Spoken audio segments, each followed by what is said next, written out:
ವೀಕ್ಷಕರೇ, ನಮ್ಮ ಕನ್ನಡ ಚಿತ್ರರಂಗದ ಸೂಪರ್ ಸ್ಟಾರ್ ಕರುನಾಡ ಚಕ್ರವರ್ತಿ ಶಿವರಾಜ್ ಕುಮಾರ್ ಅವರು ಕ್ಯಾನ್ಸರ್ ಚಿಕಿತ್ಸೆಗಾಗಿ ಅಮೆರಿಕ ದೇಶಕ್ಕೆ ತಮ್ಮ ಕುಟುಂಬದ ಸಮೇತ ಡಿಸೆಂಬರ್ 18ರಂದು ತೆರಳಿದ್ದರು. ಡಿಸೆಂಬರ್ 24ಕ್ಕೆ ಇದ್ದ ಶಸ್ತ್ರಚಿಕಿತ್ಸೆ ಇಂದು ಶಿವಣ್ಣ ಅವರು ಮಿಯಾಮಿ ಕ್ಯಾನ್ಸರ್ ಇನ್ಸ್ಟಿಟ್ಯೂಟ್ ನಲ್ಲಿ ದಾಖಲಾಗಿ ಶಸ್ತ್ರಚಿಕಿತ್ಸೆಯನ್ನ ಈಗಾಗಲೇ ಶುರು ಮಾಡಿದ್ದಾರೆ ಎನ್ನಲಾಗುತ್ತಿದೆ. ವೀಕ್ಷಕರೇ, 2 ಹಂತಗಳಲ್ಲಿ ಮಾಡಲಿರುವ ಶಸ್ತ್ರಚಿಕಿತ್ಸೆ ಸತತ 6 ಗಂಟೆಗಳ ಕಾಲ ಜರುಗಲಿದೆ ಎಂದು ಮಿಯಾಮಿ ಕ್ಯಾನ್ಸರ್ ಇನ್ಸ್ಟಿಟ್ಯೂಟ್ ನ ವೈದ್ಯರು ತಿಳಿಸಿದ್ದಾರೆ. ವೀಕ್ಷಕರೇ, ಯಾಕಿಷ್ಟು ಎಲ್ಲರಿಗೂ ಟೆನ್ಷನ್ ಅಂದ್ರೆ ಶಿವಣ್ಣನಿಗೆ ಇರುವುದು ಮಾಮೂಲಿಯ ಕ್ಯಾನ್ಸರ್ ಅಲ್ಲ, ಅದು ಒಂದು ರೀತಿಯ ರಕ್ತವನ್ನ ಹೀರಿಕೊಳ್ಳುವ ಕ್ಯಾನ್ಸರ್ ಎನ್ನಲಾಗುತ್ತಿದೆ. ಅದನ್ನ ಇಂಗ್ಲಿಷ್ ನಲ್ಲಿ ಆಟೋ ಇಮ್ಯೂನ್ ಕ್ಯಾನ್ಸರ್ ಎಂದು ಕರೆಯುತ್ತಾರೆ. ಇದರಲ್ಲಿ ಮುಖ್ಯವಾಗಿ ವೈಟ್ ಬ್ಲಡ್ ಸೆಲ್ಸ್ ಗಳಿಗೆ ಈ ಕ್ಯಾನ್ಸರ್ ಡ್ಯಾಮೇಜ್ ಮಾಡುತ್ತಂತೆ. ಇದರಿಂದ ವ್ಯಕ್ತಿಯು ಬೇಗ ತನ್ನ ಶಕ್ತಿಯನ್ನು ಕಳೆದುಕೊಳ್ಳುತ್ತಾನೆ ಎಂದು ಹೇಳಲಾಗುತ್ತದೆ. ವೀಕ್ಷಕರೇ, ಇದರಿಂದಲೇ ಕನ್ನಡ ಚಿತ್ರರಂಗದ ಅಭಿಮಾನಿಗಳಲ್ಲಿ ಚಿಂತೆಯನ್ನ ಶುರು ಮಾಡಿದೆ ಮತ್ತು ತುಂಬಾ ಬೇಸರವನ್ನ ಅಭಿಮಾನಿಗಳು ವ್ಯಕ್ತಪಡಿಸಿದ್ದಾರೆ. ವೀಕ್ಷಕರೇ, ಶಿವಣ್ಣ ಅವರು ಅಮೆರಿಕ ದೇಶಕ್ಕೆ ಹೋಗುವ ಮುನ್ನ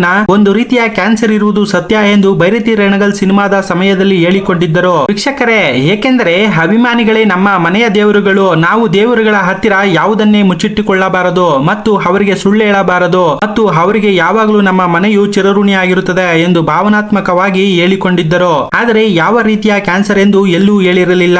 ಆದರೆ ಕೆಲವರು ಹೇಳುವ ಪ್ರಕಾರ ಆಟೋ ಇಮ್ಯೂನ್ ಕ್ಯಾನ್ಸರ್ ಇದೆ ಎಂದು ಊಹಿಸಿದ್ದಾರೆ. ವೀಕ್ಷಕರೇ, ಶಿವಣ್ಣ ಕಳೆದ 35 ವರ್ಷಗಳಿಂದಲೂ ಸತತವಾಗಿ ಬಣ್ಣ ಹಚ್ಚಿರುವ ಶಿವಣ್ಣ ಅವರಿಗೆ ಈ ರೀತಿಯ ಕಾಯಿಲೆ ಇರುವುದು ಶಿವಣ್ಣನಿಗೆ ಮಾತ್ರವಲ್ಲದೆ ಕನ್ನಡ ಚಿತ್ರರಂಗದ ಪ್ರತಿಯೊಬ್ಬ ಕನ್ನಡಿಗನಿಗೂ ತುಂಬಾ ಬೇಸರವನ್ನು ಉಂಟು ಮಾಡಿದೆ. ವೀಕ್ಷಕರೇ, ಒಂದು ಕಾಲದಲ್ಲಿ ಭಾರತ ಚಿತ್ರರಂಗಕ್ಕೆ ಮಾದರಿಯಾಗಿದ್ದ ರಾಜ್ ಫ್ಯಾಮಿಲಿಯಲ್ಲಿ ಈ ರೀತಿಯಲ್ಲಿ ಅನಾರೋಗ್ಯಕ್ಕೆ ತುತ್ತಾಗಿರುವುದು ಬೇಸರದ ಸಂಗತಿಯಾಗಿ ಜನರ ಮನಸ್ಸಲ್ಲಿ ನೋವನ್ನುಂಟು ಮಾಡಿದೆ. ವೀಕ್ಷಕರೇ, ಶಿವಣ್ಣ ಅವರಿಗೆ ಶಸ್ತ್ರಚಿಕಿತ್ಸೆಯು ಯಶಸ್ವಿಯಾಗಿ ನಡೆದು ನಮ್ಮ ಕನ್ನಡ ಚಿತ್ರರಂಗವನ್ನ ಇನ್ನಷ್ಟು ಕಾಲ ಮುನ್ನಡೆಸಲಿ ಮತ್ತು ಆ ಕೆಟ್ಟ ಕಾಯಿಲೆಯಿಂದ ಹೊರಗಡೆ ಬಂದು ಕನ್ನಡಿಗರನ್ನು ಇನ್ನಷ್ಟು ದಶಕಗಳು ಮನರಂಜಿಸಲಿ ಅಂತ ದೇವರಲ್ಲಿ ಪ್ರಾರ್ಥನೆ ಮಾಡಿಕೊಳ್ಳೋಣ. ವೀಕ್ಷಕರೇ, ನೀವು ಕೂಡ ನಿಜವಾದ ಶಿವಣ್ಣ ಅವರ ಅಭಿಮಾನಿಯಾಗಿದ್ದರೆ ನಮ್ಮ ಚಾನೆಲ್ ನ ತಪ್ಪದೆ ಸಬ್ಸ್ಕ್ರೈಬ್ ಮಾಡ್ಕೊಳ್ಳಿ. ಹಾಗೆ ಗಾಡ್ ಬ್ಲೆಸ್ ಯು ಶಿವಣ್ಣ ಅಂತ ಕಮೆಂಟ್ ಬಾಕ್ಸ್ ನಲ್ಲಿ ಕಮೆಂಟ್ ಮಾಡಿ, ಲೈಕ್ ಮಾಡಿ ಮತ್ತು ನಿಮ್ಮ ಫ್ರೆಂಡ್ಸ್ ಗೆ ಶೇರ್ ಮಾಡಿ.